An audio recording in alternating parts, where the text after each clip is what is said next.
এই মেসরের মাটিতে একটা মেয়ে ছিল, তার নাম হচ্ছে আলিশা। তার নাম আলিশা। আর এই আলিশা যেই প্রধানমন্ত্রীর, যে রাষ্ট্রপতির, যে রাজার নেতৃত্বে ছিলেন,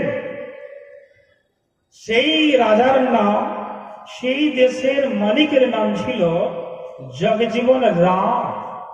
আর এই জগজীবন রাম এমন একটা রাতারাতি এলান করে দিল, যেমন 2016-17 তারিখে যেমন নোটবন্দি হয়েছিল, 1000 টাকার নোটগুলো এইগুলো সমস্ত চেঞ্জ হয়ে গেছিল।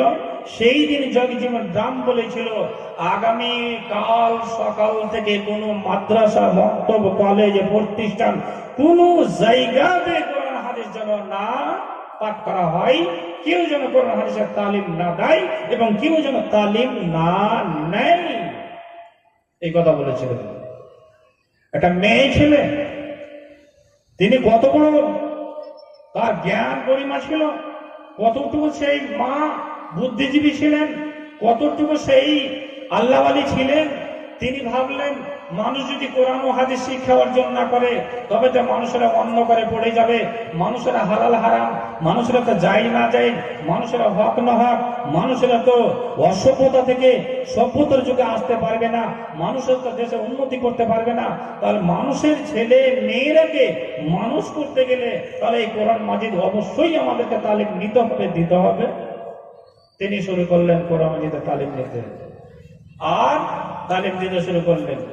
এই যখন শুরু হয়ে গেল মাদ্রাসা মক্তব, সেই সময়ে কূটনৈতিক একটা লোক ওই বাদশার দরবারে গিয়ে বলছে, হুজুর, যতগুলো দেশের লোক আছে আমরা সবাই আপনাকে শ্রদ্ধা জানাই, শ্রদ্ধা যাপন করি, কিন্তু এই দেশের মধ্যে এমন একটা মেয়ে ছেলে নতুন করে কোরআন ও হাদিসের আবার প্রতিষ্ঠান চালু করেছে, আর ও মানুষের ঘরে ঘরে গিয়ে এই কোরআন ও হাদিসের দ্বীনের তালিম দিচ্ছে, দাস দিচ্ছে। খবর দেখেছেন? তাকে ডাকা হলো, ডেকে তাকে জিজ্ঞাসাবাদ করা হলো, আলিশা, তুমি একজন মেয়ে মানুষ, আমি এই দেশের মালিক, আমি রাজা বাদশাহ, আমি বলেছি কোনো জায়গাতে কোনো মাদ্রাসা মক্তব প্রতিষ্ঠান চলবে না, আর তুমি এই কোরআন ও হাদিসকে তুমি গোপন ভাবে তুমি পরিচালনা করছো, এই সাহস তুমি কোথায় পেয়েছো? কে তোমাকে বলেছে? তুমি বন্ধ করে দাও। তো বন্ধ যদি করে দিতে হয়, দেশে কতগুলো জিনিস আমরা বলি যে এতগুলো মুসলিম কান্ট্রির উপরে, দেশের উপরে ওই আমেরিকা সরকার, ব্রিটেন